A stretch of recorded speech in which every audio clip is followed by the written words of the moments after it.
Oh, yeah.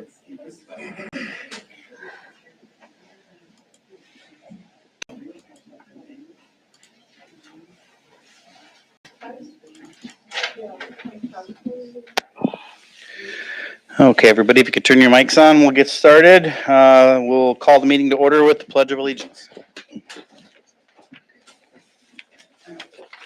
I pledge allegiance to the flag of the United States of America and to the republic for which it stands, one nation, under God, indivisible, with liberty and justice for all.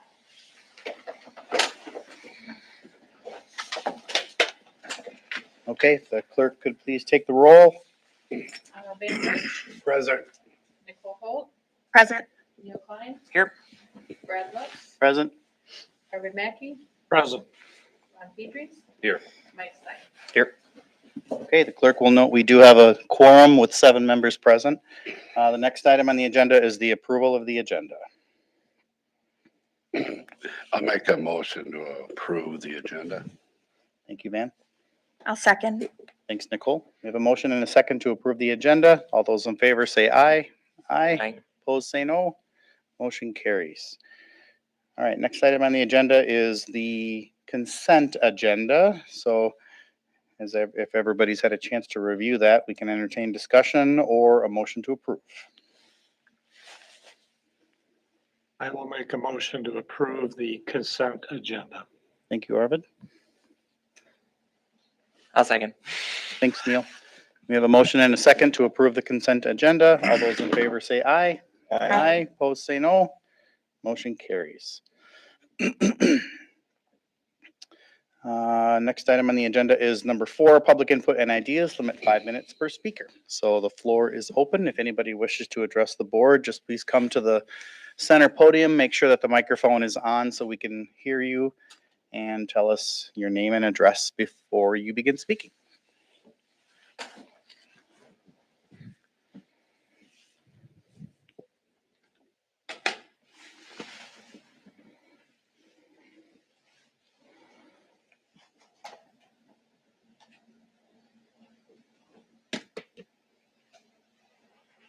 Okay, seeing no volunteers, we will close public input and move on to item 5 on the agenda, reports, staff reports, police.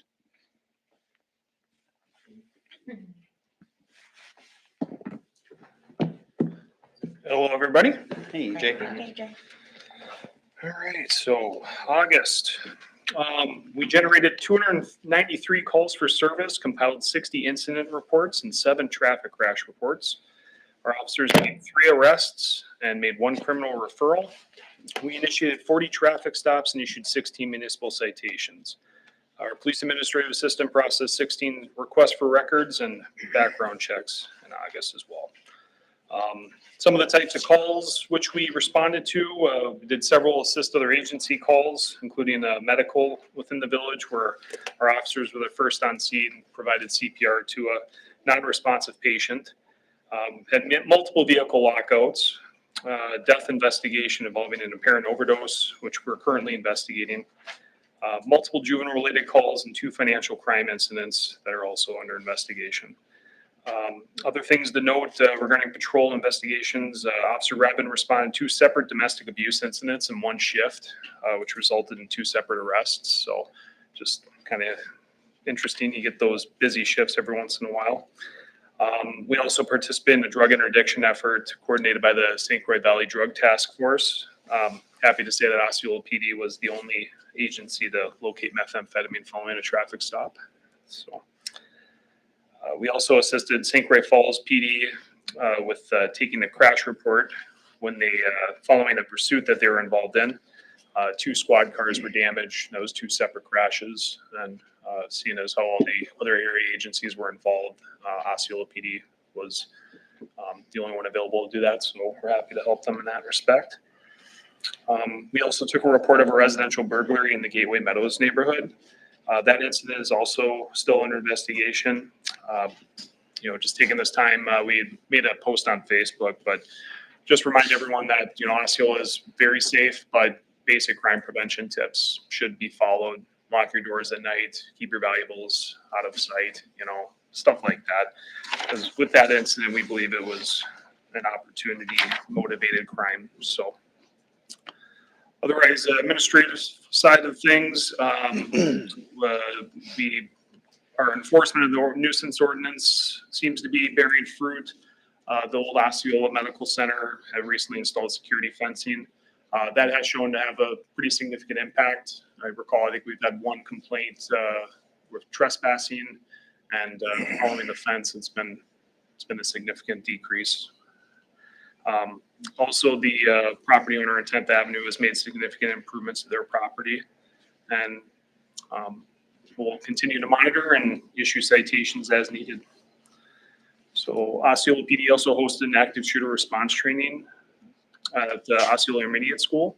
We had several officers from multiple agencies throughout the Polk County area participate, and we love doing the scenario-based stuff. It's the most realistic, and to be able to use our skills and education to teach others for something as important as, you know, an active shooter response. It's one of those things we hope to continue to do on a regular basis in the Polk County area. So thanks to Osceola School District for providing us with the venue for that. Officer Tremblay completed his basic SRO training through NASGRO and started his assignment at the Osceola School District. So far, nothing but positive reviews for his performance. He seems to be really taking to the role and getting along with school staff and the students there. So otherwise, we did a lot of community events in August. We participated in National Night Out at Trinity Evangelical Lutheran Church. We did the Rock, Roll, and Read event put on by the Family Resource Center of St. Croix Valley. We did the Summer Playdate event at the Osceola Medical Center. And we did Shop with the Cop for back to school shopping at the St. Croix Falls Walmart. So also to close out things, we are still in the hiring process for our open position. Right now we are backgrounding 2 individuals. Currently, one of those individuals backed out of the application process. So we're looking to extend another applicant an opportunity to go through the background process as well, just to keep our options open. I really feel that taking our time and picking the right fit for the department's key with this, and with McCade and Dalton graduating soon, I'm in no rush to try to scramble to get multiple people field trained at one time. So just to give an update with that. Otherwise, McCade is scheduled to graduate this Sunday and then start FTO next week, which is excellent. And McCade just took his phase 2 test and scored 88% on that. So he is well on his way as well. So, any questions? Yeah, I just have one. How's the, I know the son had met with Devin and stuff about, for a police information report, court report, so on and so forth coming out in the sun. Have you guys made any progress towards something yet? For publishing stats in the paper, what we found is most of the newspapers will publish conviction stats. So I guess just off the top of my head, I think the best way would be to publish what our municipal court is processing if we want to keep it just Osceola related. So we were looking at that. Otherwise, I was planning on bringing that up at the police and fire committee meeting when we get that scheduled. Yeah, just a couple of people wondering, kind of, because we've talked about it and just. Yeah, and the last time we talked about it, I think the big question that I would have is what standard would we want? And if we're going to be keeping to the other area papers, it looks like the standard that they'd follow is convictions. So if someone were to plead guilty or be found guilty for a municipal citation, that's the data that would be published. And it would be pretty easy to quantify as well. So. Yeah. Well, that sounds good. So it sounds like you're working toward. Yeah, we've been giving it some thought since we had talked about it last. Yeah. So are you getting close to making some sort of,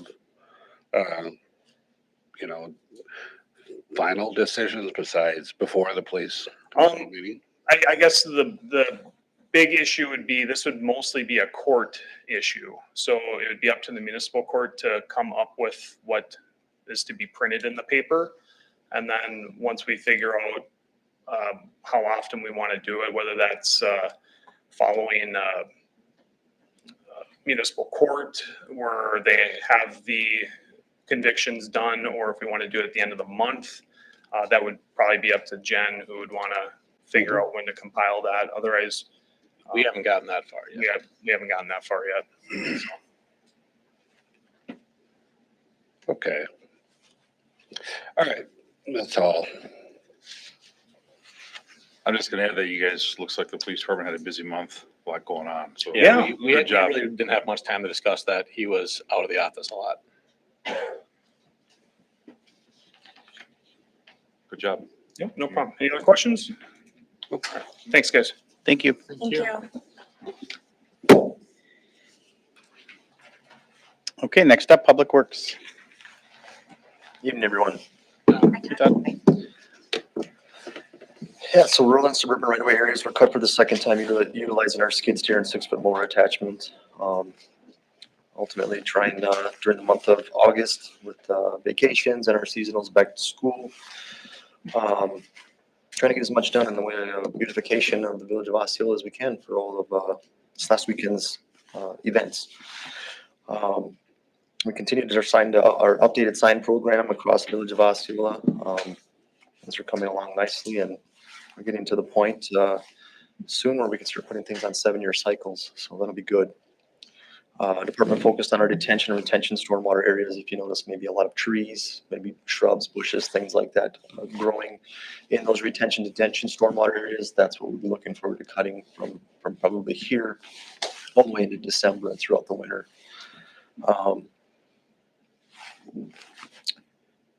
As far as parks go, landscaping the skate park was a major project in August. We installed 8 yards, several dump truck loads of dirt.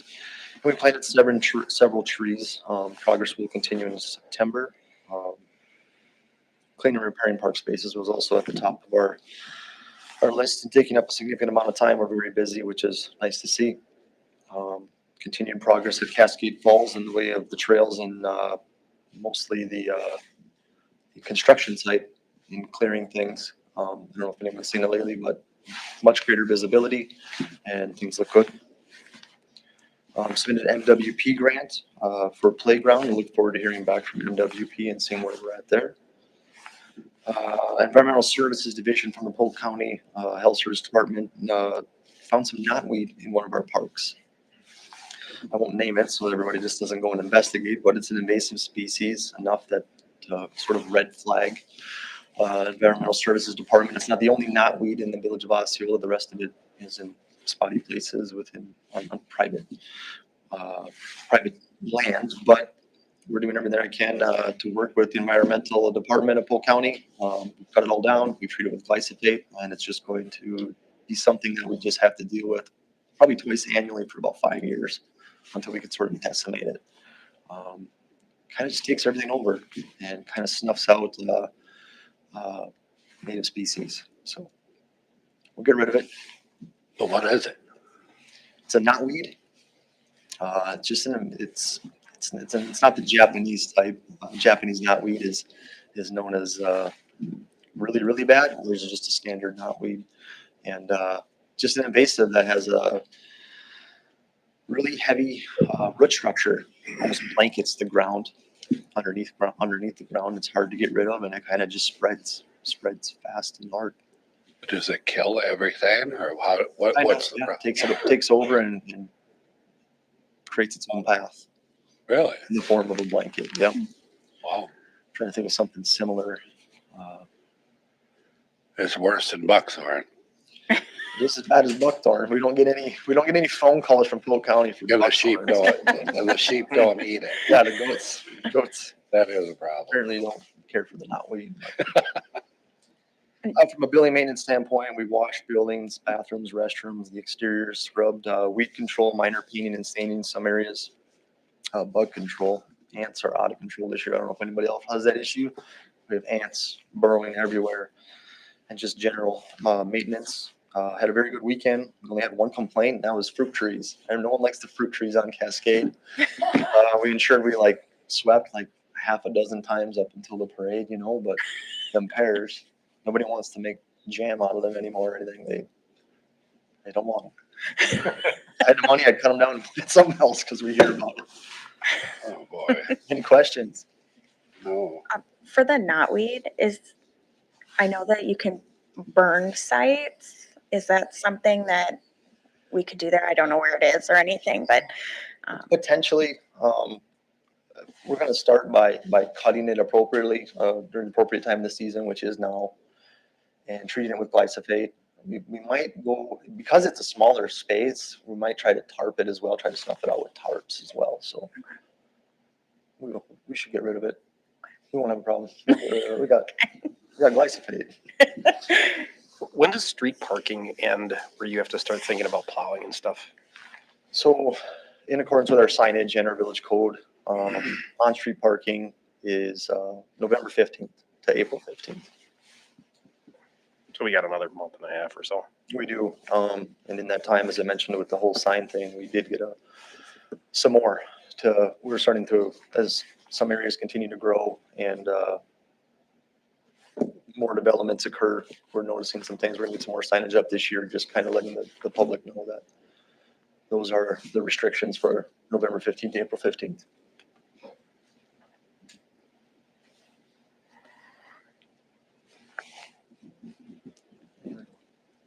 Anybody else have any questions for John?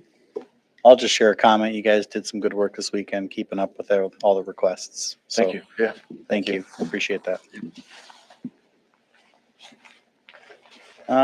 Next up, utilities. Yeah, Rick can't be here tonight.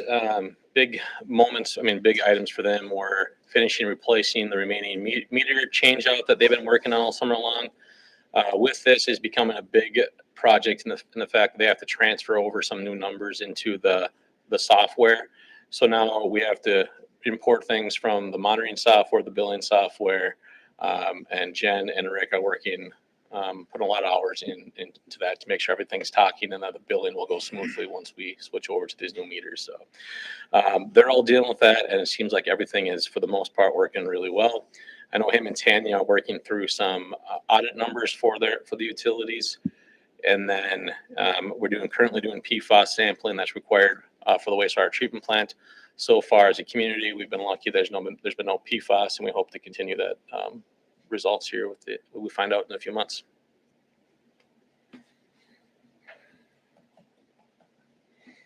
If anyone's wondering, we didn't sign up for the class action lawsuit. So if there is, we can actually continue on with more actions because we didn't enter into the class action lawsuit again for the PFAS. You have any questions on the utilities report?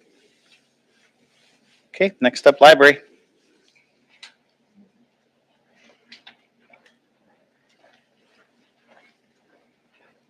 Good evening.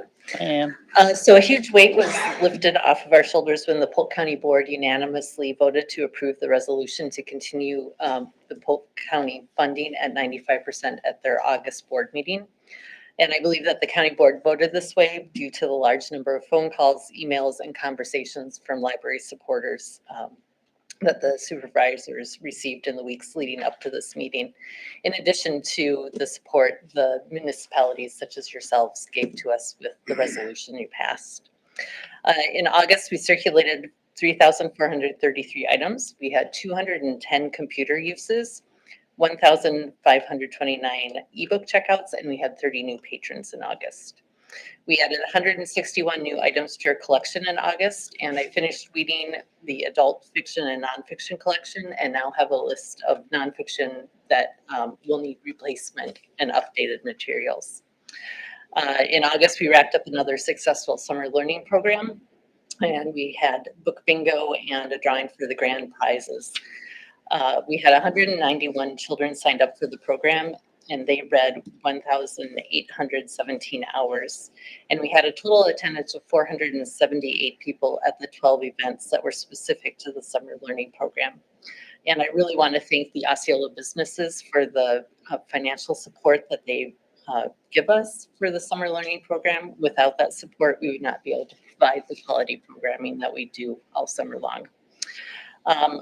Also in August, we hosted the Polk Burnett Cooperative for a residential solar program. And then our regular programs of story time, Read to Breezy, Chess Club, Lego Club, Tech Help, Lunch with a Librarian, and the WMPL book discussion. And I continue to visit Millside and Evergreen Apartments with the book bike. The first of 2 awnings were installed on the terrace of the building at the end of the month. And actually on Monday, the second awning went up. So if you happen to drive by, you probably saw them up today. And they look great, and we're really thrilled with that, and hope that you all come and have lunch on the terrace sometime with us. We have lots of upcoming events, but one that I'd like to point out is we have Scott Morfitt from Morfitt Media coming on September 29th, and his program is called Think Like Your Audience, Keeping It Real in the Age of AI. So if any of you are interested in AI and when to use it, it would be a good one to come to. Any questions? All right, thank you. Thanks, Ann. Thanks, Ann. Okay, next up, fire. Hi, everyone. Hi, Paul. Hi. We had 9 runs total, 5 were in the village of Osceola, 4 in the town of Farmington.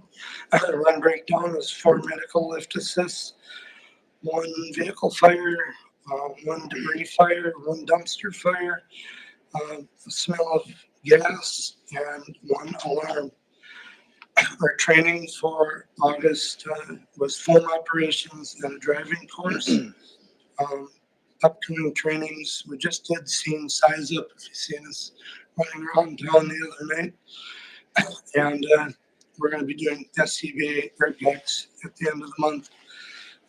Last thing was we just got ready for wheels and wings. We have to do support for the tractor pull and the truck pull, and then for the airport. And for the airport this year, we had our crash simulation test with the FAA.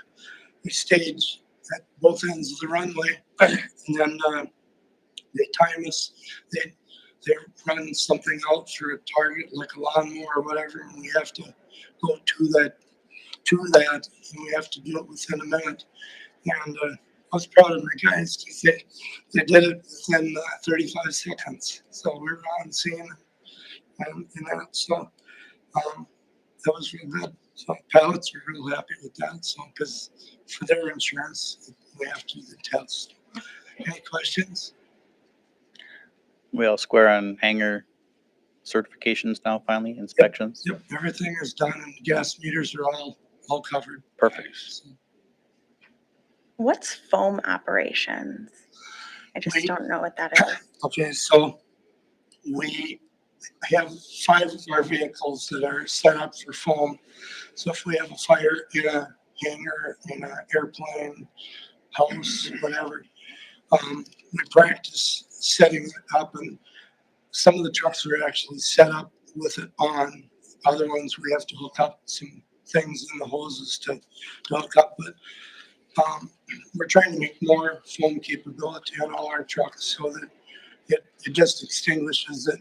You don't have to go back for a repeat. A lot of times you'll hear fire departments having to go back and put fires out because they don't put enough foam on or put foam on. So, but yeah, that's our, we do training with that quite a few times a year just to keep up on it.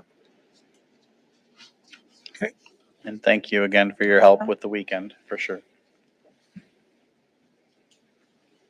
Okay, next up, building inspection and administration. As you can see from the permit distribution, it was a pretty boring month. No big developments at all happening in the last month. We're hoping here in the next few months, we have some larger building permits getting pulled for some of the projects that hopefully start before year's end. Down to an admin report. I want to thank staff and community volunteers who make Wheels and Wings and the community fair a big success for the community. Sounds like there was no incidents whatsoever that the police had to attend to, or anything the fire department or public works had to put out. So big thanks to the community as a whole for making these events so successful. I've spent time in the last month working with Impact 7. You'll see their presentation tonight on worker rate housing project that we're looking to be along M.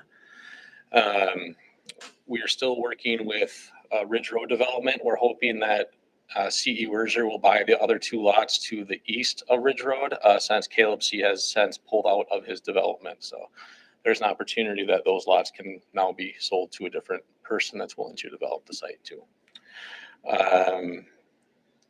With that, we're working with SEH and Eric on the development of Ridge Road and how that's going to look going forward. There are a few businesses that are looking to move into Osceola, so I've been working with them trying to find appropriate sites where they can locate and what's acceptable from the zoning ordinance that we have. Budget season is underway. Tanya and I have been discussing both revenue and expenditures. We've had to be creative in finding some avenues to explore our gap that we've had every year.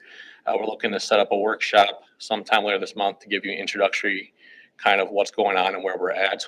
We did discuss department heads that were anticipating to keep the operation budget at 0% increase. So we understand that we have to be lean with that process. So it has been told to the department heads to keep close to 0 as you can. We're also working with MSA. Department heads have met with Drew multiple times to talk about their CIP and their order of importance to them, so then they can come to the board with those numbers and you guys can help prioritize the projects that we have for the upcoming CIP borrow in January.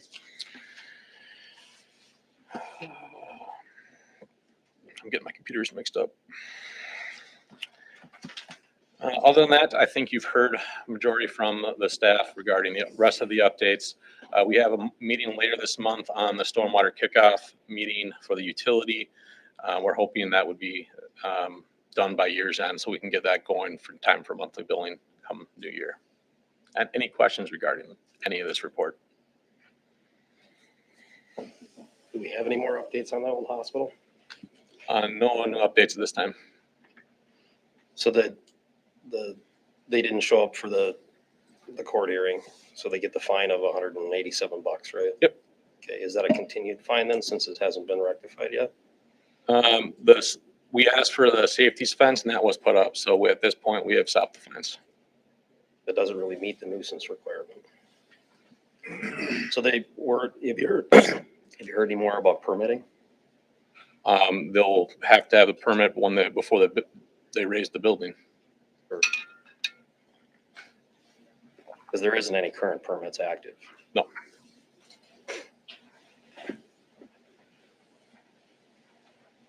We just wait till November 1st then, is that the deal? That's the time frame they set before us.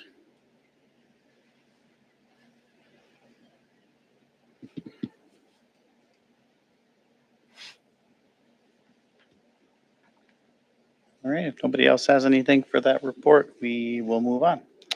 5B is Chamber of Commerce Main Street. No report this month. Okay.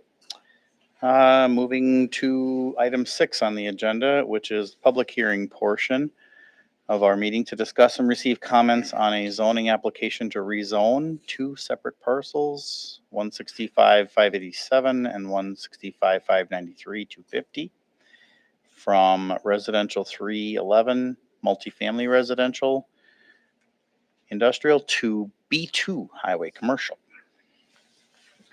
I'll do a little kickoff before we go into that meeting. So if people here want to feel they have some information, these 2 parcels are kind of a weird shaped parcel. I can go down to the map and show you. Sorry. It's these 2 parcels in question. Here is where Quick Trip is, the senior living, Zendas is here. These 2 parcels are the ones looking to get rezoned to B2 highway commercial. There's a dentist office that bought the land and they're looking to move their business there. So we have to rezone it to highway commercial to fit the need. This land right here is zoned highway commercial, so this would not be spot zoning. There is a adjacent parcel that has this zoning, so it is allowable under state statute and village statute. For this area was also zoned, I believe, in our comp plan for B2 also. It also fits in as B2. This is zoned residential. This lot will still be zoned industrial. and this one is also residential. So it conforms with surrounding lots to fit the zoning also. So with that, the planning commission recommended to go forward with the approval of the rezone for this site. And that motion did pass, was it 7-0? Yeah, passed 7-0. So with that, you can open up the public hearing and go forward with there for any questions. Okay, do we need a motion to open public hearing? Yes, please. I'll entertain one. I'll make a motion to open public hearing. Nicole, I'll second that. thank you, Van. We have a motion and a second to open public hearing on the proposed rezoning. All those in favor say aye. Aye. Opposed, say no. Motion passes. We are now open for public comment on these potential rezones.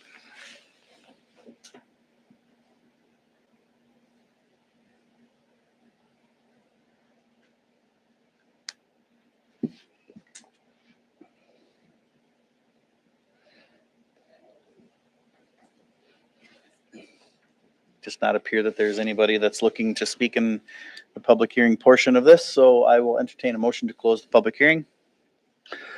I will make a motion to close the public hearing. Thank you, Van. I'll second. Thank you, Nicole. We have a motion and a second to close the public hearing portion. All those in favor say aye. Aye. Aye. Opposed, say no. All right, public hearing portion is closed and we are open to any motions that may be applicable on this subject.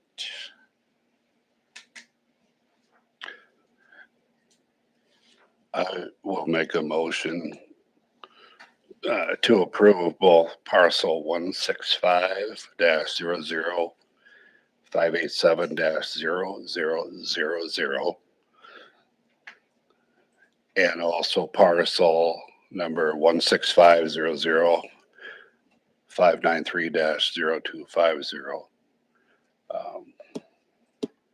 to B2 Highway Commercial. Thank you, Van. Second. Thank you, Mike. We have a motion and a second to rezone the listed parcels. All those in favor say aye. Aye. Opposed, say no. Motion carries. Moving on to item 7 on the agenda, other business discussion and possible action regarding 7A, Impact 7 development. So earlier this year, or I should say this started last year, when we did an extra year on our TID 2 before we closed it to allow for affordable housing increment to be collected on the village. That money has to be spent on affordable housing programs or affordable housing projects. That money can only be used for those type of projects. So with that, we engaged into Impact 7 to discuss. And last year, we really didn't find any project that would look forward to it. And as we thought more about it, we found a good parcel that would indeed work well for the type of project that they're looking for. And with that, we reached out again this probably midsummer to discuss with Impact 7 the potential project that they'd be able to do in Osceola and what kind of support they need from the village. If you're not familiar with their developments, they're currently just finished one in St. Croix Falls in the north part of town by the brewery up there.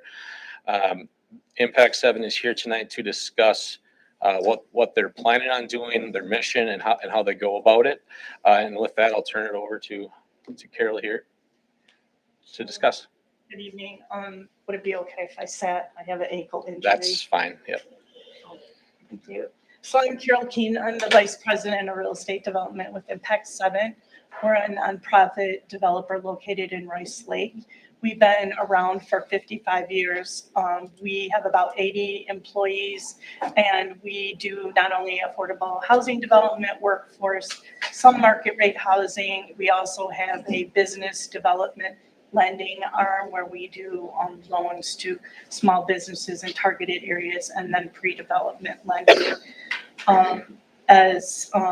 Our housing portfolio is just under 2,000 units. We also have a professional property management group affiliated with Impact that is a team of highly skilled property managers, maintenance techs, and accountants that are a well-oiled machine to run our operations. We do a small amount of fee management, but most of our business is serving our own developments.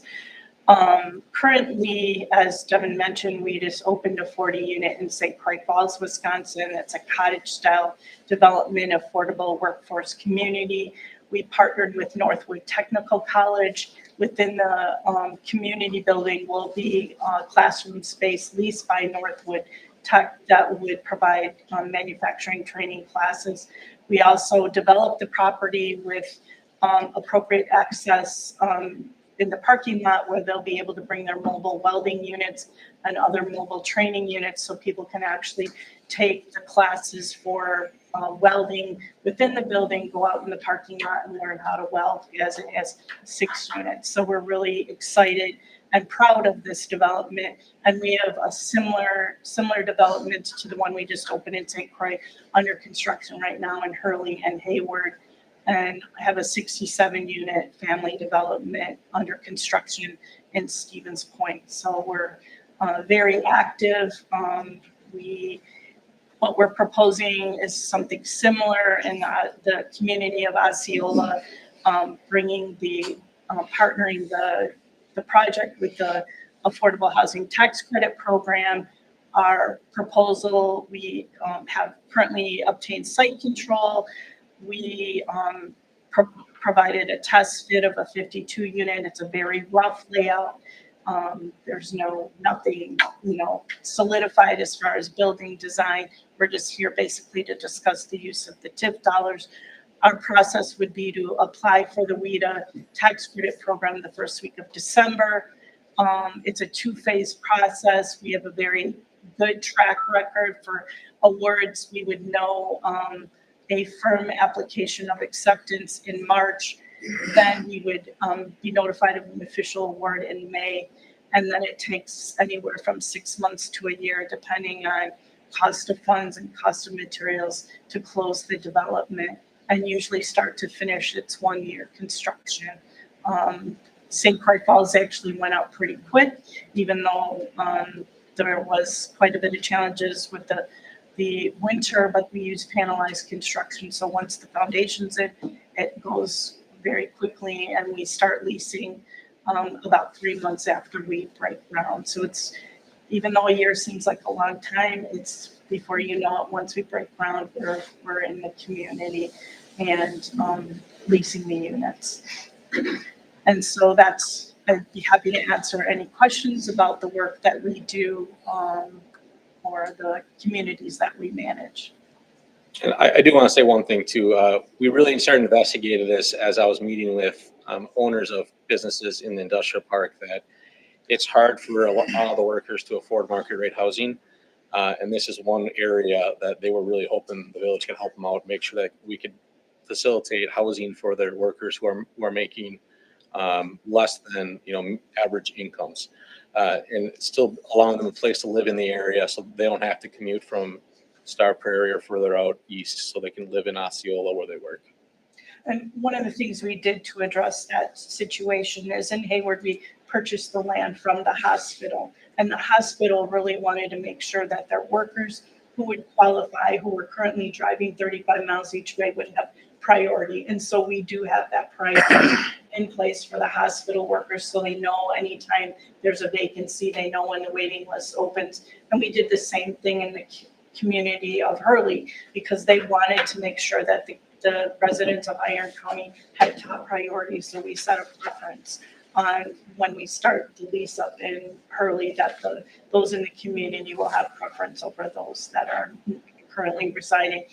And in St. Croix Falls, how it worked out was we did absolutely no marketing. We put a sign on the construction fence, and we filled the units 6 months ahead. We have hundreds of people on the interest list, and all but one are from Wisconsin and in the area. So it's not like we marketed, and not like there's so much demand in this area of the state that, we have no doubt.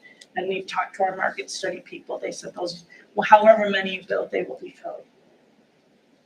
Can you give us a sense, there are guidelines about income levels to rent here.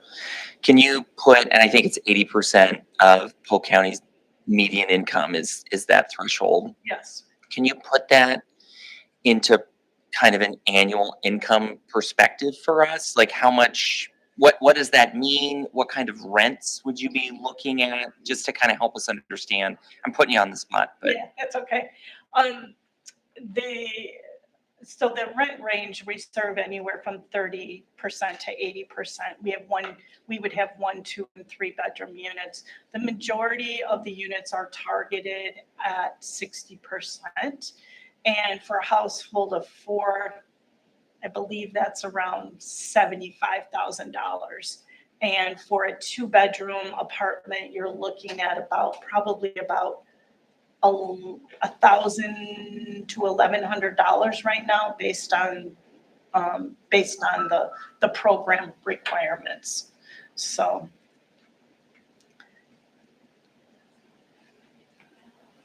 I've seen the project in St. Croix. It really looks nice. And I think it's edging to the right direction we need to be. So I see there's some little add-ons there, some sponsorships. There's some people that sort of, it looks like they're piggybacking. Well, the tech college, which is wonderful. And you say that you're bringing in some mobile educational trailers to classrooms to whatever else, plus you have some areas that you can use for teaching. So is this kind of what you're looking at for here? Our typical amenities include, fitness center, community space, management office. We always pet wash.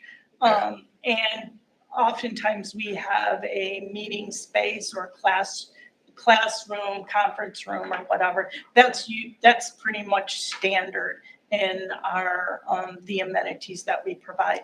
Also in St. Croix Falls, and it would be in Osceola, the internet is part of the amenity package, so there's no secondary charge to the resident. It's standard within regular internet, good internet, not gaming level internet, is part of this package.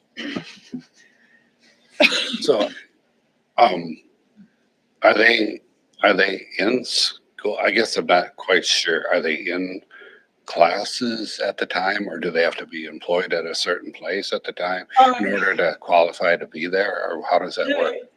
What happened was we actually partnered with Northwood Tech, and they wrote a grant to WEDC for $9 million for covering manufacturing training that was specific need to this community to try to match trained individuals with openings at within employers. So they actually received scholarship money and money to buy the equipment. So right now, my understanding is that if you are interested in being trained, it's free. They have the money for a scholarship to get you in the program. So at this time, otherwise, you can enroll at any time. And that's just for the St. Croix location. It will be at St. Croix, Hurley, and Hayward, at all 3 of them. Yep. And we do have our grand opening celebration on Thursday afternoon at 2.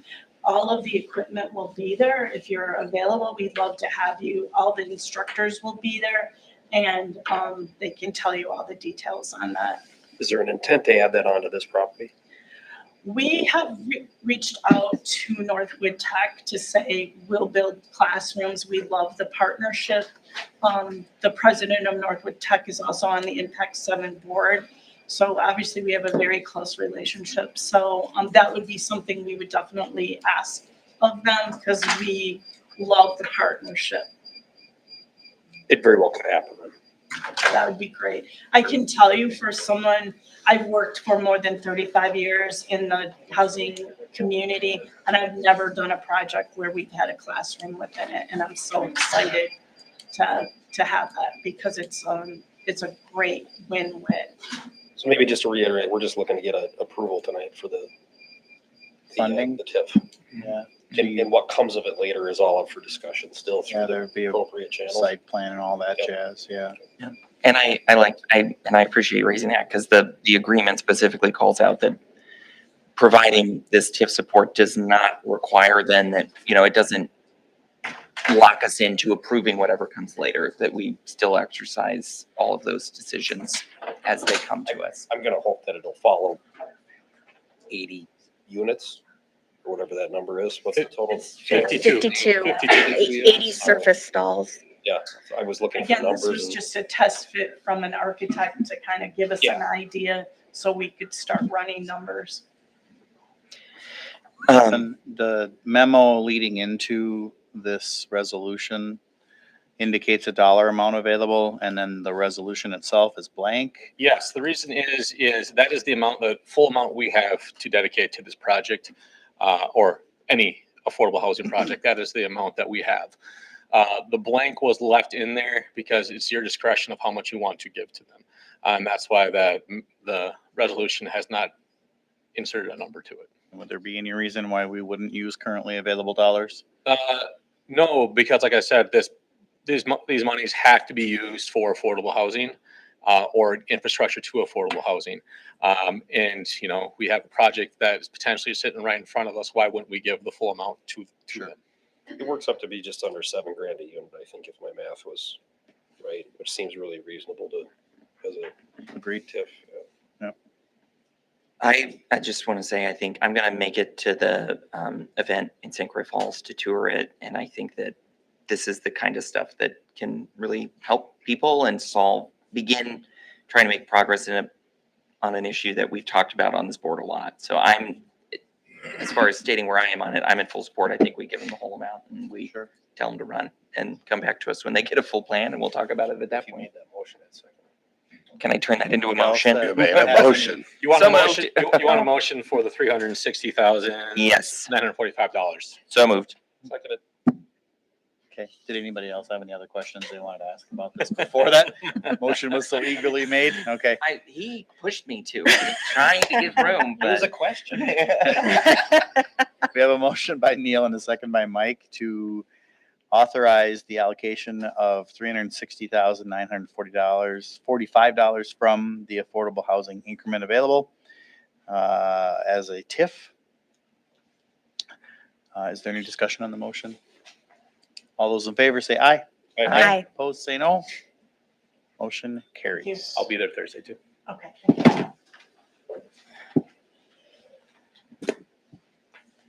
Thank you. Okay, what's next? I pushed past my agenda. Sorry, I wanted to see details. It's the Albrightson pay request.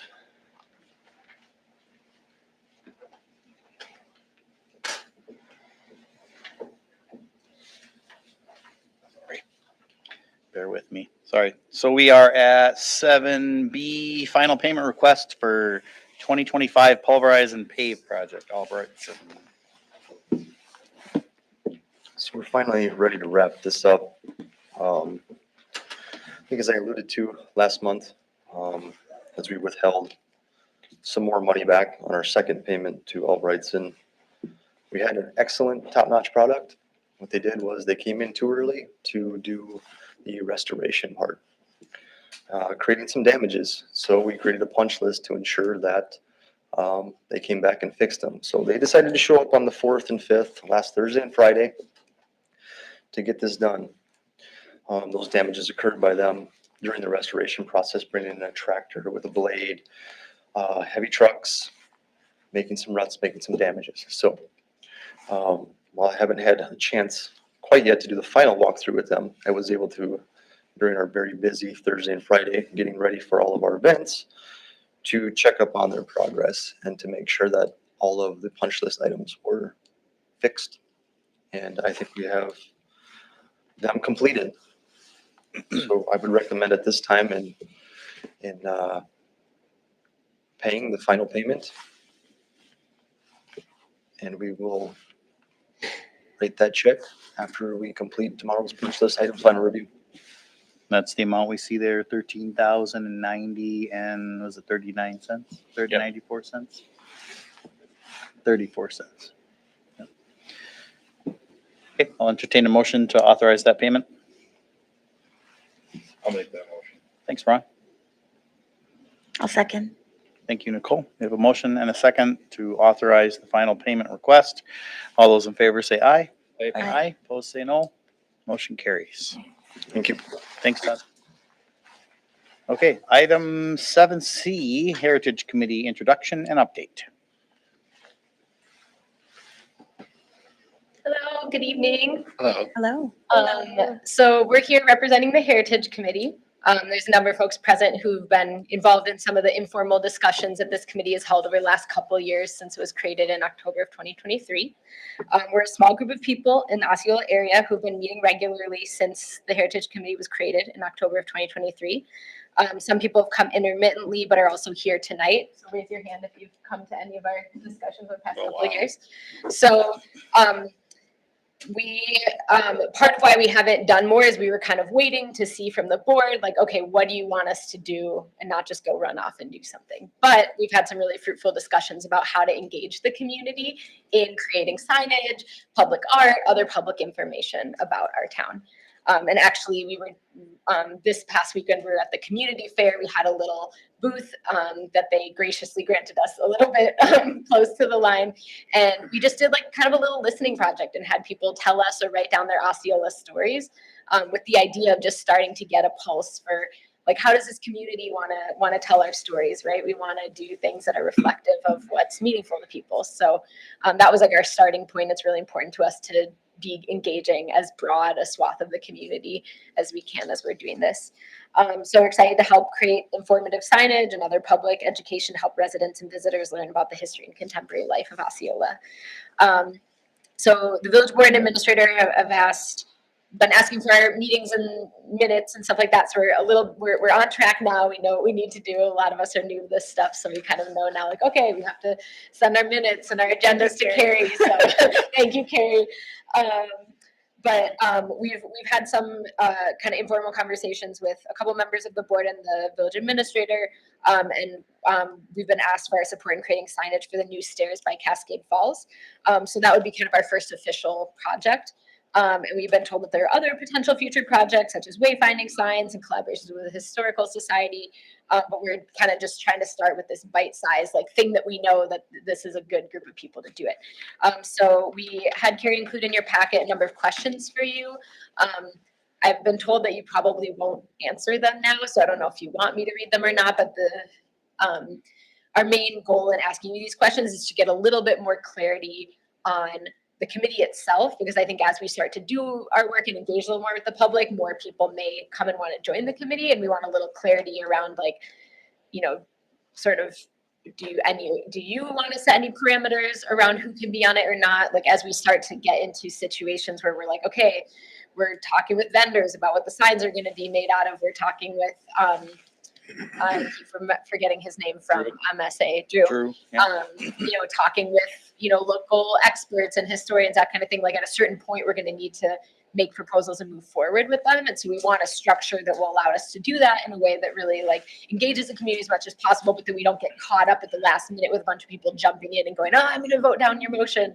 Like, we want to just be able to do our work in a good way that allows us to complete the project when it's needed for the new stairs being up. So yeah, basically all of the questions that we included for you was just help us have clarity on that. So as more people maybe want to join the community or the committee, or once we start to have like more concrete proposals to bring to you all, and we have some lists of action steps for ourselves around research, as well as we have one person on our committee who's actually also on the board, I think, at Interstate State Park, and they just did new signage. So that person has connection with vendors, with like is familiar with the process of making signage. And of course, you know, we'll be checking in with Drew, checking in with you all. But our thought is to kind of do some research and more kind of listening in the community to figure out what the content of the signs will be. And then between talking to Drew and the other, you know, just context that we have, coming up with proposals about what would they be made out of and where would they go and that type of thing, and then bring that all to you to approve. So that's, I'm assuming that's how it's going to go, but it would be great to know ahead of time so we don't go like way down the road and have you guys go, wait, no, that's not how you do it. So basically we just wanted to introduce ourselves, I know it's been a little confusing, like, where are your minutes, where are you this? So we weren't trying to be shady, we just like, we're not entirely sure we were actually official or had actually been given permission to do anything. And so now we're kind of all on the same page, we're ready to go, we're really excited about making these signs. Anything you want to add? Just that being at the fair was really fun. It was really fun to talk to folks in the community and hear all sorts of stories from people, their own lives and their, parents, grandparents' lives, and people are excited to share their story. And I would say another part of asking these questions is you kind of touched on it, but we want to know what to put our energy into. We don't want to start working on something and then realize that was a waste of time, or we're just not really sure. So we want to have some clarity. Yeah. Maybe you could meet with Devin when he has time, because it's, and this was formed before I got on the board, but this is actually a committee, right? Set number of people and stuff. So, Well, the committee itself is an established entity, but as far as the membership, that is not specifically defined. And looking at these questions, majority of them are probably gonna answers will come from me. There are a few that I would like village board input on, especially such as what are the requirements for being on the committee. I think that one's important that the board fleshes that one out. I'm not gonna make that decision myself. I feel that's an important board decision to make. But items like what needs to be approved to the board, items before boards usually come to me first, so that one would come to me. When would you like to receive our draft proposal for stair signage? That also would come to me because I'm working directly with MSA on the project. The funds, once again, I'm authorized to spend anything below $10,000 without board approval. So if it's more than that, I'd have to come to the board for that type of item anyways. If it's under that, then I can approve that without board approval. And then I can answer what's going to happen to the current signage by the wood stairs also. So I can handle majority of the questions. Okay, great. Is now a good time for you guys to decide about kind of the requirements for being on the committee, how many people, et cetera, or do you want to get back to Yeah, us? we can do two-way dialogue on this. I mean, Okay. it's just for some background information for those that may not have been on the board in October of 23, when the motion was enacted to create this committee. So this committee sort of came forth out of a very in-depth discussion, and I saw a need to continue that discussion outside of just one singular meeting. And the discussion, I felt, needed to be broadened into more so than just one topic. I felt like it needed to be a group of individuals that could create and share the vision and how we want to portray ourselves to the community. Basically, when people come and visit us and they want to know a little bit more about the village of Osceola, our heritage is the discussion that this group is going to be tasked with sharing with the people who visit our community. And it was very obvious that there were many dimensions of that conversation that were not being shared, and that's why the committee was formed. And so, I mean, in terms of membership, I mean, we have a couple of other committees within the village that allow for membership of quote unquote, community members at large. And I don't know that we need to have a residency restriction. I think that, if you have a vested interest in the village of Osceola and the heritage of this community, I mean, there might be somebody who used to live here and still wants to be a part of that. Like, I'm totally okay with essentially anybody showing interest to be a part of this group, to be a part of it. It seems like it parallels the historic preservation a little bit. I like that on there, you've got both an architect and a historian. Yeah, that's what right. That's what I was going to say was. I said it appears to parallel the historic preservation committee. On there, there's a requirement for an architect and a historian. I think that's some value your committee would have. Yeah. So on the historic preservation committee, It's actually defined, I think, as a commission. as the commission, Yeah. we went through a lot of changes during that time too. Finding out that we didn't have much for a lot of direction. So for the past year or so, we've been working towards that, and we've made some really good progress, such as art. Public art, we now are to that point where we have a pretty good grip on it. So when that comes to us, and that's probably something we're all going to end up working together on some of those projects. You know, some of that staircase and some of the area is just on the edge of the actual historic district. So, you know, there might be some limits there, but that's something to look into is into the Historic Preservation Commission. Sure, and we asked, just to be clear, we asked because we were like, wait, isn't this just the same thing? And learned that it's a very specific geographic zone. Right. So this is like sort of the expanded version of Yeah. that. It's not, Yeah, HPC exercises governance over a very specific geographic area. that was my understanding. And their work is dedicated specifically to building alterations and modifications. Right. Like it's confirmation with a specified vision. Right. Yeah. That's what they do. It's a very specific Yeah. group for a very specific reason. And so that's why we felt that there was an opportunity to broaden that conversation. That's perfect. I agree. I guess I think that in my mind, the Heritage Committee, to your point, Brad, when the board made it, was about giving space for people to talk about how Osceola should present itself. And so I think to that extent, having defined or exclusionary residency requirements doesn't make a lot of sense because there are a lot of people who feel a connection to the community that don't live in the village proper. So I agree with you on that. I think then to kind of deciding like how the committee makes decisions, which I guess is how I'm interpreting that voting members question Right, versus exactly. community input. Yeah. I think if you're not going to have concrete residency requirements, you're creating a group of people who will ebb and flow. Like there will be people who will come for a while and then they'll leave, and then so I think that one way to do that would just be to tell the committee that if you come up with a recommendation on something, that it needs to be brought to somebody that is a consistent group with authority to approve, to kind of say like, yes, we're comfortable with this. Because otherwise I think, you guys have lives. This is a volunteer thing. If people come and go, I worry that it could be difficult to figure out kind of who has the authority to decide, hey, Devin, this is what we want you to spend $10,000 worth of public money on. Right. Right. Like, I think that's where I get a little more nervous because it's not really designed or structured to do that. That's what we are. And we have the legal authority to spend public money, in that kind of discretionary way. And so I guess that's kind of my reaction, which doesn't give you, there's a risk if we were to take that model that you do a lot of work and you come to us and we're like, no.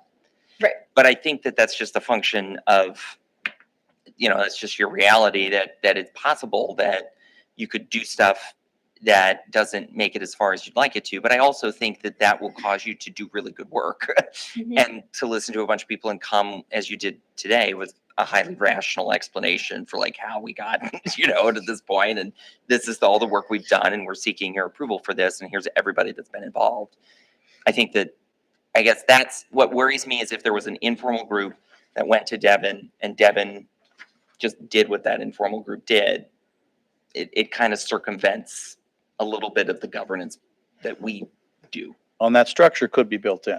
Like we, could. I just don't know like what a would chairperson, vice chairperson, secretary for minutes. I mean, we don't necessarily have to have a But- residency requirement for somebody to participate, but we could have a time constraint. You could have a minimum time that you're required to serve as a member, and then you would need to have a quorum. If you have 7 members of your committee, you need to have at least 4 present in order to create a recommendation, and then we could codify that their recommendations go to the village board before they can be enacted upon by village administration. And we can even pull it in that any recommendation, regardless of the dollar amount, would then come up to us. I mean, that's kind of like what happens with water sewer. Happens now. Exactly. The other advisory committees operate in that capacity anyway. This So is a commission again, right? this would be a committee. It'd be like police and fire. It'd be like, they don't have legal authority as a commission would. Take action. Yeah, because the And I commissions guess- are actually working on village code. The point about legal authority is where I'm coming in that I think having an advisory group with a chair and like mandating structure, I think that makes sense. But at the end of the day, it is just an informal group. And I don't know that we should give authority to say like, you can just decide, informal group, how you want to spend up to $10,000 or whatever number we gave. Like, I think that that's our responsibility to be involved in Yep, that I agree. discussion. I agree. And so if we landed on a place where it chair, vice chair, secretary, you know, and then broader membership can flow as people engage or don't engage. But then the chair, vice chair, and secretary are responsible for conducting good meetings and collecting input and running a good process and then coming to the board with recommendations and concrete. I mean, they can be concrete. Like, I think that that's helpful when you've answered all the questions and you come to us and say yes or no. So the standing committees that are listed here are water, sewer, fire, public works, administration, and finance. And I don't know that and this is where I'm struggling between the terms committee and commission. I don't know that this group is on par with the four that I just listed. Those are pretty important groups. Not to say that this isn't. It's just. No, I it's understand, different. but we're not as involved in the material functioning of. Yeah, and when I read the historic preservation language in our ordinances, that to me follows what you guys are doing more, I think. So the semantics of committee, commission, whatever, I'd like to see something drafted like that. Sure. That then, unless it truly is, when something else, I was part of an ad hoc committee where there really isn't a formal organization. It's just put some stuff together and throw us recommendations once in a while. Ad hoc is usually a committee though that would be for a short time. It And would then be usually enacted by motion at the board. Yeah. Well, I don't know. You're right. I'm not going to disagree with you. He also could run for quite a while. Yeah, you could. Depends on the project. It could be project related. There Right. might not be anything for, just, I think there's a couple other committee commissions that meet once a year or never because nothing ever happens. I'd like, To Mike's point, I think we can figure out the nomenclature. So that's, we will get that. I mean, part of the reason for asking this is like, I'm imagining if like, oh, a few people, you know, saw our booth at the county fair and now they reach out to us and say, I want to join the committee. Cool, that's great. We have more voices. But what if we're like almost close to having our proposal for you guys and then like 10 new people come and they're like, no, we don't like any of this. How do we have some sort of like basically addressing the power dynamics that could happen within the informal members of this committee to be fair and like include, we want to include as many people as possible. What we don't want is someone just coming to the second to last meeting because they're not happy with what's happening and then try to throw a wrench in the work that people have been doing for months. We already have a process for that now, though. Like, the police and fire is a public meeting. You can literally sit in on a police and fire meeting anytime you want, but you're not a participating member. Got it. And that would be the same So option you think you'd available have to it- them. that They'd would be able having to, like the minimum time. yeah, they'd be able to requirement. sit in and, you know, and be privy to all the discussion, but they won't get an opportunity to participate as a voting member until there's an opening. Sure. And the reason I mention that is because it's clearly some of the topics get very emotional for people. And I respect that. And part of what we're trying to do is create a space where people can hear each other. Yeah. And I'm just aware that because there's a lot of emotions involved, Yeah. that it could kind of get messy. We want to just be able to like follow through on what we're saying that we're going to do Sure. for Yeah. the village. My suggestion is to slow that train down, is to get as much information out as possible, Okay. be absolutely open. Yep. And have some sort of agenda rolling so people know what's going on, that you're not going to surprise anybody. So that mob of 10 that come in and try to, you know, it probably won't be as bad as you think if everybody has the information of what you're pursuing. Sure. And to be clear, like there's people that we've been inviting for the last 2 years and they haven't come. Right. Yeah. I'd like to see, and to me, this feels like a Devon thing. Come with some type of a language, whether it be ordinance related or something else that is a guideline comparing other committees, commissions, whatever, that then we can look at as a board maybe and say, yes, this is how we want this to be structured. In the meantime, keep what you're working on very small and keep your people small. Don't change anything until we agree to it.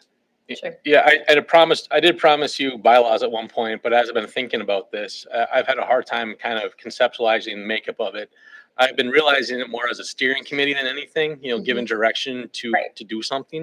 Yep. And that's why I haven't been able to formulate any good bylaws or thought of any good way to formulate it. And that's kind of tonight was we're all kind of struggling with the same idea of what's the makeup of this. I kind of do like it as a steering committee that gives ideas and recommendations to the board to act upon. I do understand that that would be a good. And I agree with Mike, because I remember shortly after making it, I think I had a discussion with you, Devin, or somebody of like, okay, we've made this thing. We have provided no structure for the thing. And you've been experiencing that for the last year and a half. And so I do agree, Mike, like we need something to react to that can give structure. And if you two want to engage with Devin on like how, to your concern about, latecomers that make work difficult or whatever, like build something in line with the conversation we've had here that you think also kind of addresses your concerns and bring it to us. And then I think we do better when we have something to react to, I think. Sure. And I think that I think the next 2 months, the idea here would be to kind of make this kind of a steering committee, create written bylaws or some type of documentation that we can kind of act upon, identify what the membership's going to be made out of, and kind of just go from there too, and kind of make some ideas to go before the board for this. Sounds good. The active project at hand is signage, and is that part of the construction of the falls? Luckily, Or is it not part of the construction because we already have the placards. We know where the placards are going to go. It's getting the material on the stands that we're looking at. So it's the content of the content signs, we're looking but for. we know where the signs are and how big they are. Yeah, and they've been ordered. we know where they're going to be. What's the size of them. Those are approved in the bidding document. So at this point, they could engage with you and MSA, right? Yep. And that's been our plan, but we just wanted to make sure that we loop back with you all before we started taking more steps in the direction of doing concrete things to make sure that we're on track. We're not trying to go rogue. It was like, hey, remember us from 2 years ago? Like, Again, I'm speaking on behalf of myself. If you keep it to this one little topic right now until we can get it nailed down as to what the structure is supposed to be, I don't think anybody should be complaining about it. Awesome. Agreed. Yeah. So next month or two here, we'll get some idea and let's have time to meet. Sounds good. Well, let's maybe figure out a time because I'd say there's maybe about half a dozen people who are regularly at the meeting. Yeah. So let's just figure out. And interviewing's tough for me to make because it's the same nice planning commission. Yeah, we can figure out another. I mean, we initially started meeting those nights because it was after the planning commission. It was like, oh, everybody's already here. Let's just have this meeting afterwards. But we can find another time to meet with you where like some of the core members can meet with you and we can knock some of that out. Do you post your meeting times? They are now. Yes. For a long time, what essentially we did is we collected interest. Carrie, I think, collected interest of all the people who were interested in being on the committee. And so for a while, we were just like on our own, notifying people by email when we were meeting. And then after a while, there were quite a few people on that list who just never showed up, never responded to emails. And we kind of sent one at one point saying, hey, do you still want to be on this list? If you do, let us know. And, a number of people dropped off at that point because they didn't respond. But now we are sharing our meeting minutes and our agendas with Carrie. And so those are getting posted at Dick's and at the post office and here. And again, we're really like happy to have more people come and get involved. Just at a certain point where like we can't chase people. And if we have this project to do, we want to do it, especially if the stairs are going to be done like this. When was your last meeting? It was last week. Last Tuesday. Yeah, we've been meeting on the During planning. First Tuesday of the month. Planning commission. or like kind of sort of after about an hour into the planning commission. I'm a big fan of the calendar. So if we get it on the calendar agenda. itself, that would be cool. Um, I just went Is to that look. something we do or? No, Okay. we handle that. Don't. As long as we don't Okay, meet great. times, we can handle I it. figured. Cool. Okay, great. We don't give keys to everyone on that one, no. That's understandable. Hey, if you all are willing to handle it, we're grateful. And one quick item. I assume that this committee then is subject to like open records and all of those. If it it's becomes a creation formalized, of us. Eventually here, I probably will create a resolution acknowledging this as a formal committee. I think that's probably the appropriate method to go down here as we formulate the bylaws and that kind of thing. But in the future, if this does become, there will be, if there's actionable items, it will be a form of. If it's a creature of us, then it will need to follow all that. Yep, for sure. Okay. Squirrel. As of right now, there's no action being taken beyond the village, so it, you know, we haven't really formalized it as a active committee yet by a resolution or anything. Does that provide a little bit more clarity? Yeah, it does, and we'll follow up with you. Okay. But partly we also were responding because there was a while where our minutes were being asked for, and we realized that we Yeah. would need to be more of a dialogue because we were, meeting informally to brainstorm about doing some of the things that this committee was And I created think that to was do. very important. Thanks. Yeah, I mean, and I think really being at the community fair this weekend was great and, gave us a lot of information about how to engage the community more. Yeah, a little bit of walk before run, I guess, and then Exactly. there will be an opportunity to discuss vision for larger projects after Totally. we get Yep. through this, so. Yeah, and at this point, it's just like, oh, okay, if these stairs are going in this time and then the signs need to go up and it's like, okay, now we have a timeline. And I think that's helpful too, to have a Yeah. concrete project to work on. So thank you so much for your time. Thank you. Thank you. Okay, moving on, we are at 7D, conditional use permit for 407 Ridge Road to allow a non-conforming accessory structure. Last week at the planning commission, there was a public hearing for a conditional use permit for 407 Ridge Road. There was a barn there at the site. This is replacing the barn that was there for a lean-to structure to store the owner's tractor, mower, and ATV, and some landscaping tools. It meets all setbacks from the bluff line from the river. Because it is in the Historic Rivertown Management District, this is considered a CUP as a secondary structure, so it has to go before the board for approval to be in that area. The planning commission did recommend approval of this, once again, of 7-0 for this conditional use permit. Wasn't there a condition placed on that too? It was recommendation 1 was not to be followed, so the motion was made by Sign to recommend approval of CUP with conditions 2, 3, and 4. That was the motion that was made. Because number 1 indicated something that they didn't need to follow because we were going to approve it because it was a match to an The existing barn was structure on the read property. prior to it. Yeah. I just was taking the checklist from the ordinance. Yeah. And it does make sense that the barn was read prior, so it's allowed to be read. Yeah, the structure should match what the other property is. That's fine. Okay, we will entertain a motion to approve this CUP. I will make that motion to approve the conditional use permit. Do you want the edit with the conditions of 2, 3, and 4? As presented. Conditions of Yeah. 2, 3, and 4. Thank you, Van, and thank you, Ron. We have a motion and a second to approve the CUP as presented.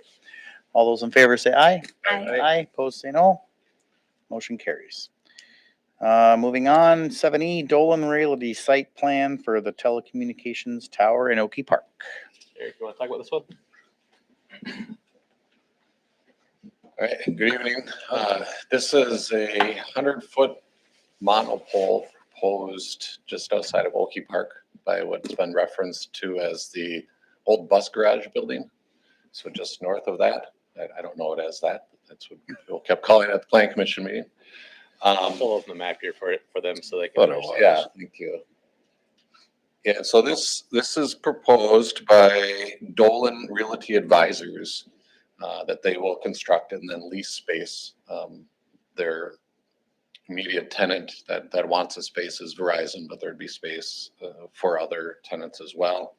The village has requested that we would put emergency siren on there too, which they've agreed to. I did have a few comments in my plan commission memo that is in your packet. They did address those comments, and the one maybe largest of mine was that they didn't meet the setbacks by a foot. So Devin was just updating the code that allows telecommunication towers in residential districts on village property. And the setback requirements are set based on the fall zone of design tower.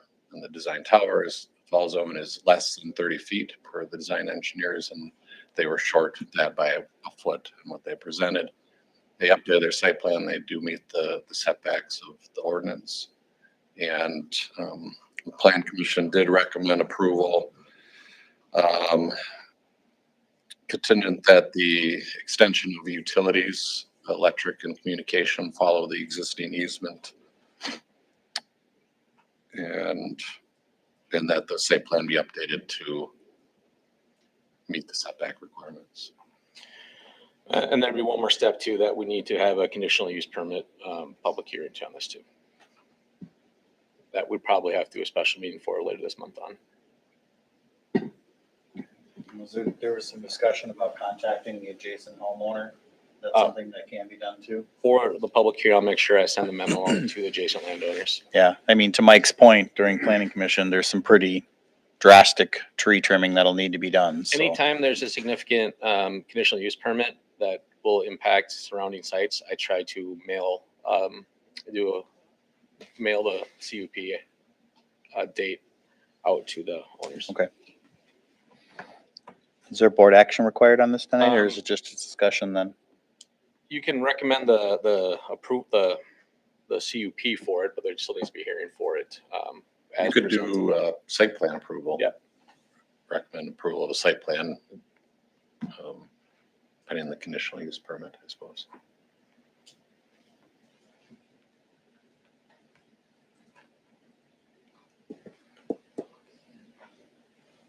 Anybody have any questions? I would make a motion that we approve the conditional use permit and the site plan as presented, Pending public hearing. pending public hearing. Thanks. I'll second. Okay, we have a motion by Mike and a second by Nicole to approve both the site plan and conditional use permit pending public hearing. All those in favor say aye. Aye. No? Motion carries. Thank you. Okay, we are at 7F, update Wurzer TID agreement. Oh, yeah, so this would be the second amendment to the TID agreement. The first one we had to amend because the closing of the property had taken so long, we had changed the dates.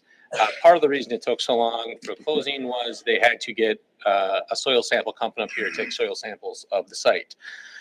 Prior to closing, they did the soil samples last week, and they found immense levels of rock that we knew, everyone knew there was rock there. However, they didn't anticipate it being $346,000 worth of extra excavating that had to be done for the site. With that, they're asking to increase the TID incentive, which this would be part of what is allowable as site corrections or soil corrections to the site. In your packet, you see the TID pro forma, which does show that the TID does still, this TID project supports itself without borrowing from rest of the TID and still closes 2 years early. So for 2 extra increments being collected for the village. So with that, both Baird recommended that we can support this change. Tonight too, you see the CE Wurzer Builders memo that, but for this TID amendment, they could not afford to do this project. So the recommendation from staff is tonight is to amend the TID agreement to increase the TID incentive $300,000 for this project. The pro forma that's on screen right now, is that before or after the change? Should have been the most recent one. So if it's after, then it still shows things being profitable Yep. after, what is that, 12 years? We still should have 2 years of collection. Okay. So this would it basically just extended it out 2 years is all it did. Yep. So instead of 4 years of collection, we get 2. Okay. And keep in mind, this is being relatively low on the TID value. We're estimating that it's going to be $12 million. As we know how prices are going up, it's probably going to pay off sooner than Yeah, but interest rates are going down. They've gone down a lot in the last couple days. The only question that I have about this ask is there anything else that's left that needs to be done in order for this project to continue? This was the hang up on the purchase. Okay. You get where my Yes, question's I get coming from, 100% right? where you're getting with Because this now too. we're starting to get project creep, so. We're absorbing. And reminder to people that TID financing is reimbursement of their own tax money back to Yeah, them. it's their own tax dollars, but I'm just making that clear. we're also losing 2 years of collection that we now don't get to keep. With So, that, this still allows us to make increment payments towards the Ridge Road project that we also plan to do Right. too. So I just want to make that clear because sometimes people in public asking the question of taxpayer dollars. No, it is. Yeah, this it is isn't- the sole taxpayer that's getting reimbursed their tax dollars. yeah, it's not the general public's levy dollars. It's literally this developer's own dollars that, With that said, I might vote for this, but I wouldn't be in favor of any more expenses that need to be covered. This should be it on this one. Can you help me understand? So state law requires this but for TID test, the project would fail. And we historically kind of take the developer's word for it. This one, But do we do, or is there a requirement or an expectation that we kind of conduct our own confirmation that but for TID, it truly is the case that this project could not work? And again, I'm with Ron, like I want to see this happen. I'm going to vote for it, but this has been on my mind for a lot of projects where I think people know that we have it. And I am happy and want to support economic development. Like that's not the intent with the question. But at the same time, the but for test really seems to be a function of them telling us, and they already know what the test is. So they know what to tell us. Wisconsin is not nearly as required as in Minnesota. You legitimately need a but-for letter. Wisconsin, you do not need the but-for letter. I asked them to provide the but-for letter so you guys can see the value. Their engineer did. They did send me the engineer's estimate for the excavation of the rock. And I do know prior to this, I saw their finances and it was tight to begin with on this project. And I do know that $300,000 would cost this project to fold up shop and go away. So I just know that's where, well, like Brad said, interest rates have been falling. So hopefully that does help us in the future. Currently, financing has been tough to get for these developers as it's at a much higher interest rate than it has been in the past. And this has been allowing them to continue with these projects, even though that the climate has not been warm for that. Well, and I think the letter is helpful. I think there's the but for letter and then there's the but for math.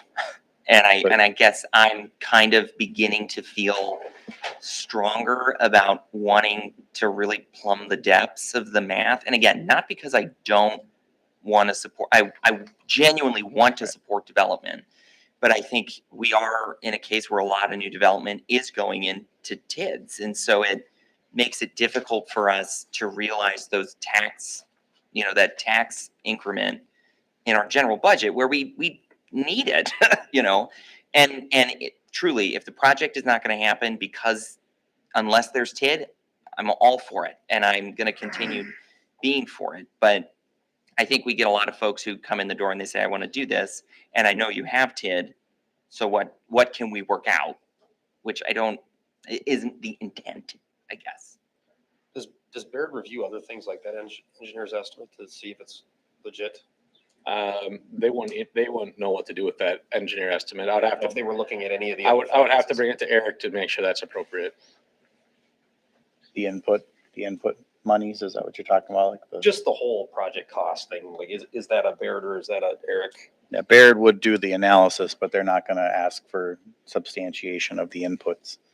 And I guess, the whole project cost point, Mike, I like that language because I think you are asking for us to become involved in your project. And there's not an outright cash cost to us, but there is an opportunity cost. And right. And there is, and like we are involved to an extent we're seeing, like, show me your capital stack, show me your costs, show me the whole is reasonable. And that is the intent of the but for question. And another reason too, when we look at these, we make sure that we try to stay below that, the 20% value back to them too. That is generally the standard, making sure you're below 20% of the value of the overall project in increment that you're giving back to them. Currently, this would be 1.4 of $12 million. So you're looking at, what is that, about 14-15% you're looking at? So it still falls within the appropriate guidelines for recommended allowment for increment too. I'm willing to approve it, but I'm just starting to voice, I think, some frustration I have with the whole but-for concept. 'cause The we don't- analogy that I'm using is that there's not much more blood left in this turnip, so Well, and we you just- better be done. And we, We're basically up yeah, to the and limit. for this and they don't project, too. and then I'm also saying broadly, like, Yeah. as we continue to get these, I would really like more examination of this but-for situation.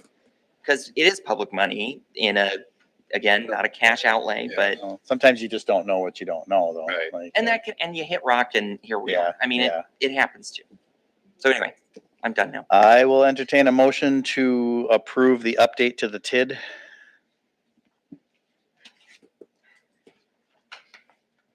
After all my pontificating, you're gonna make me Got to do do it. that. No, Nicole was about to say something. Go, Nicole. So moved. I'll make it myself. I move to update the TID. I will second that. Thank you, Van. We have a motion by myself and a second by Van to update the TID agreement. You have to mop it up. Any discussion on the motion? All those in favor say aye. Aye. Opposed, say no. Motion carries. Okay, 7G, municipal building meeting room rental policy. Yeah, so we updated the fee schedule for this room alone, that if you rent this room out, if you're a for-profit entity or doing anything for-profit, you have to pay a fee for it. When we did that, we did not approve a room policy set forth. So Carrie's done some legwork on this one to create a room policy that staff does endorse, does support the approval of tonight. It lays down some of the access to this room and what's approved and what's not, the responsibilities of the people renting the room, and then the liability of, identifying the village that we're not responsible for any damage or property loss here. And any other big areas I'm missing for this, I don't think. It was a pretty straightforward policy as we're looking for it. We want to make sure too, it's clearly laid out that we do allow food, not obviously we don't want alcohol in the room. And then we also have to make sure that they understand the rules of the capacity limits that the fire marshal has set forth in this building for the rooms that are allowed. And then also that the cleanup, that we have to get it cleaned up. Other items I want to make sure that are approved, that I eventually do too, is have a map of the room and the layout, the number of chairs out, because currently staff is taking a lot of time to come up here after an event when all the chairs are strewn about, turn upside down. And we just need to make sure clear regulation and rules that we have for this room. And it looks like that's called out already in item 7. This is the same policy we had for the Discovery Center. It just adds the fee and updates the wording. Okay. So. I got a question. So an individual or a group for profit in rooms 105 to 106 doesn't cost anything? Not at this current time, no. It is with the fee schedule. If that's an area you'd like us to explore for next year. So from 7 to 19, there's no rules? Or I guess, no, sorry, I'm reading that wrong because that's another room. Over 6 people? Does the room only hold 4 to 6 people? Those ones are tiny downstairs. Okay, they're the ones The downstairs. meeting I room, got yeah, you. the committee Perfect. rooms, yeah.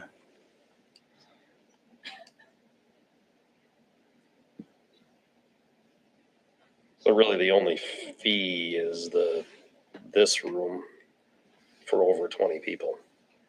Am I Or- reading that right? Or cleanup and reorganization.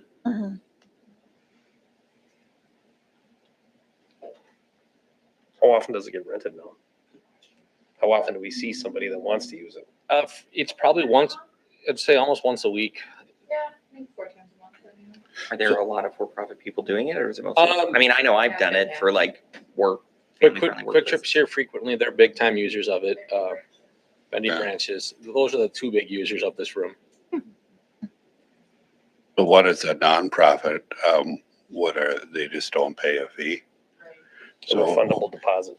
Okay, so then. Like if Girl Scouts. the Girl That would Scouts be decide to vending. throw glitter everywhere, they're not getting their deposit back. Yeah, that would be Hey, that's, like if Wild Rivers Conservancy wanted to Yes. use the room, Yeah. it wouldn't cost them anything. right, but they have to clean it up and follow the rules just like everybody else.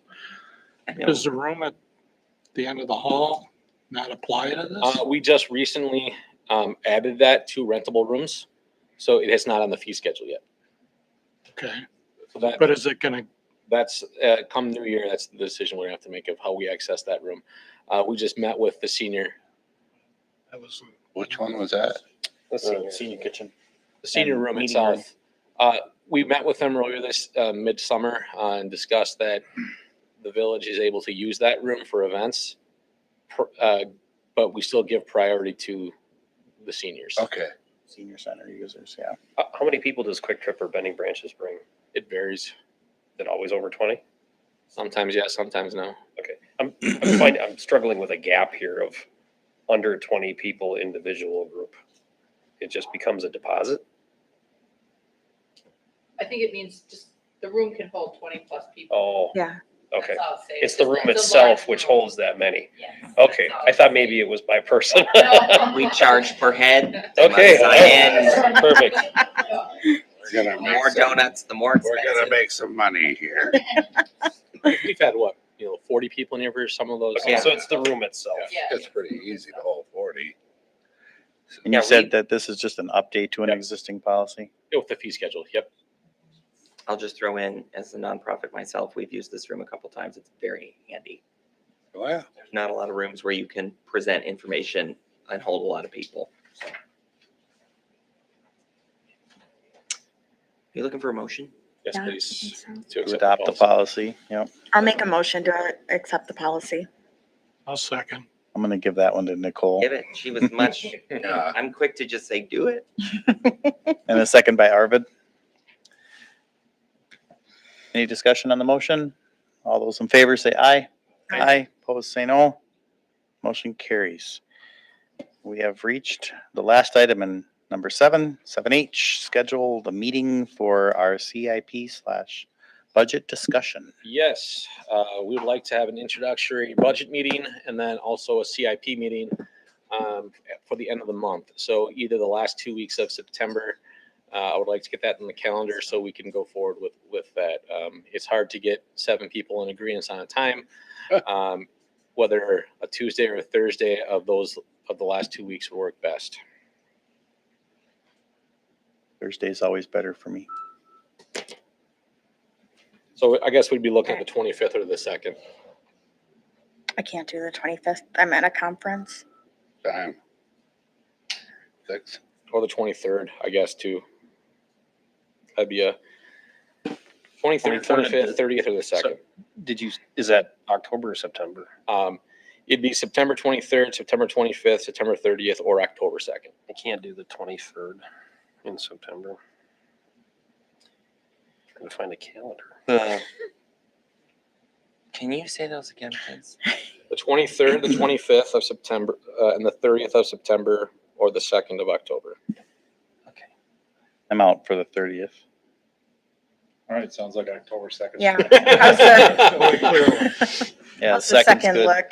October 2nd's good. That's good for everyone. I can't do What? What time would it be at? Well, Do we do like 6 or? 6, is it- 5:30, 6, 7. I would prefer 6. Thank you all. I prefer earlier in the night, too. I prefer 8 a.m. Well, I have a thing, but I can come at 6. So, on the 2nd. Okay.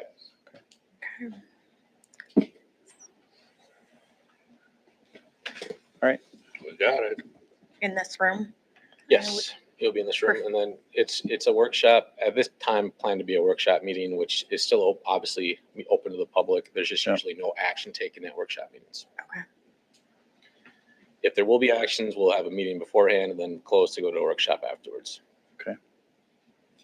How long do these usually go? Or how long? It's up to how much feedback you guys give. Okay. All night, you're bringing pizza. First one, I'm just asking. No. Tana and I have done a lot of work already on it. Like I said, we're trying to keep it close to 0, so I don't anticipate a ton, but we'll just give it an overall forecast. And generally then we have one in October, then we adopt the draft in November, early December. Okay, cool. Great. All right, moving on. We are at the last item on the agenda, future agenda items and updates. Nicole? I have no updates. Nothing? I've got Nothing, Ron? I would just ask that if we're gonna discuss the senior center fee schedule later on, that we make a commitment to the board that that does primarily go to the seniors.